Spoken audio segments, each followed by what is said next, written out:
Hello everyone. आज के इस लेक्चर में हम लोग बात करने वाले हैं एंटी एंजाइटी एजेंट्स के बारे में, जिनको कि हम एंजियोलाइटिक ड्रग्स भी बोल सकते हैं।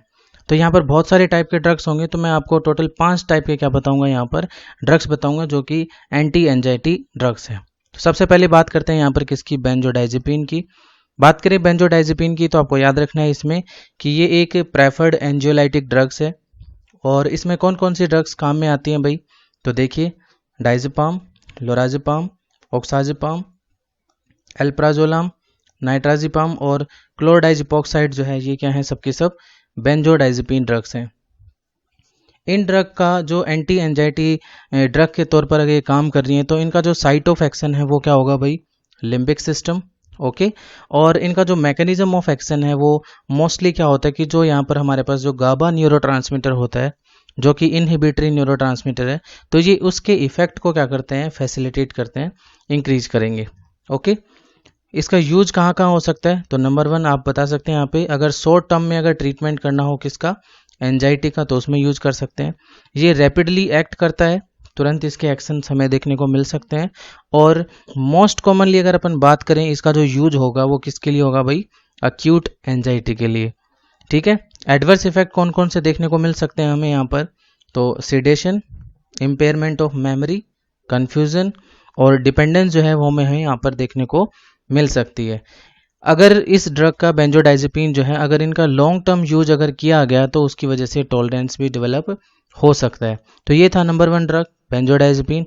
अब हम बात करते हैं इसके बाद बीटा ब्लॉकर्स के बारे में, और यहाँ पर आपको याद रखना है किसके बारे में, प्रोप्रानोलोल। ठीक है। और इसके अलावा जो नॉन सेलेक्टिव जो बीटा ब्लॉकर्स हैं वो काम आते हैं किसमें, as a anti anxiety agent. इनका काम होता है कि जो एंजाइटी के सिम्टम्स हैं उनको क्या करना, डिक्रीज करना। अब एंजाइटी के सिम्टम्स कौन कौन से होंगे भाई, टेकिकार्डिया, पाल्पिटेशन, ट्रेमर और स्वेटिंग। ठीक है। ये इन सिम्टम्स को क्या करते हैं, डिक्रीज करेंगे यहाँ पर। बेंजोडाइजेपिन और बीटा ब्लॉकर के बाद जो हमारे पास में जो थर्ड ड्रग है वो कौन है भाई, H1 ब्लॉकर। इसमें जो ड्रग्स काम में आती है वो कौन सी है भाई, हमारे पास में हाइड्रोक्सीजीन। और ये जो हाइड्रोक्सीजीन है इसके बारे में आपको याद रखना कि ये highly selective first generation drug है और H1 ब्लॉकर है ये। ओके। H1 ब्लॉकर के कौन कौन से इफेक्ट हमें देखने को मिलेंगे यहाँ पे, एंटी एलर्जिक इफेक्ट भी रखते हैं ये, एंटी एमेटिक और साथ ही साथ में एंटी कोलिनर्जिक एक्शंस हमें H1 ब्लॉकर ड्रग्स के देखने को मिलेंगे।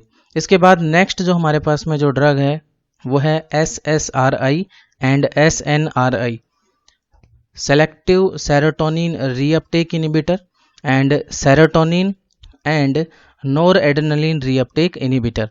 यानी कि हम बात करने वाले हैं SSRI और SNRI के बारे में। इनका जो रेस्पॉन्स है वो डिले होता है, डिलेड रेस्पॉन्स ये शो करते हैं। ठीक है। तो थोड़ा टाइम लगेगा रेस्पॉन्स आने में। और ये प्रेफर्ड एजेंट हैं किसके लिए भाई, most of anxiety disorders like acute anxiety.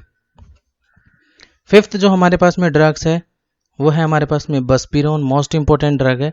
आपको याद रखना कि जो बस्पिरोन है वो एक पार्शियल एगोनिस्टिक 5-HT1A रिसेप्टर है यहाँ पर, और इसका काम होता है ये एक सेलेक्टिव एंजियोलाइटिक इफेक्ट क्या करती है, प्रोड्यूस करेगी। इसके प्रॉफिट यहाँ पर ये है, कमाल की बात यह है यहाँ पे कि ये किसी भी तरह से सेडेटिव है नहीं है, मतलब ये किसी भी वे में सिडेशन जो है वो कोज नहीं करती, एंटी कन्वर्जेंट प्रॉपर्टी भी रखती है और मसल रिलैक्सेंट इफेक्ट भी हमें इसके देखने को मिलेंगे।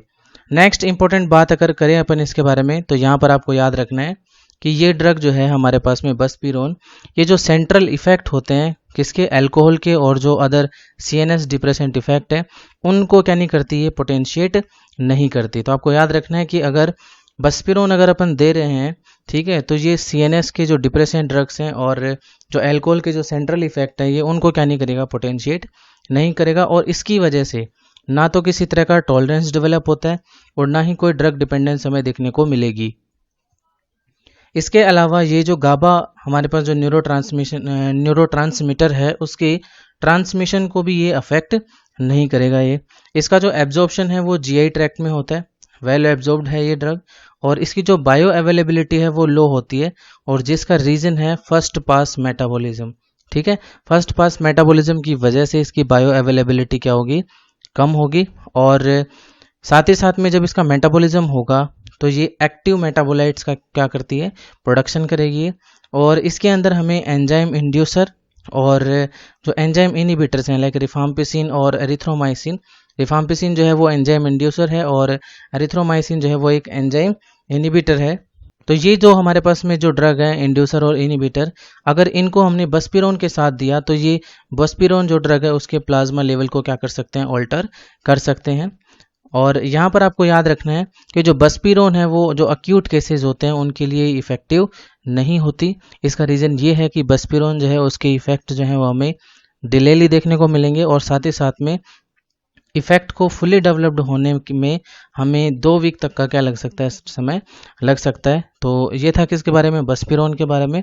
और ये 5 जो ड्रग्स थी जो हमने बात की किसके बारे में, एंटी एंजाइटी एजेंट्स के बारे में। Okay, thank you.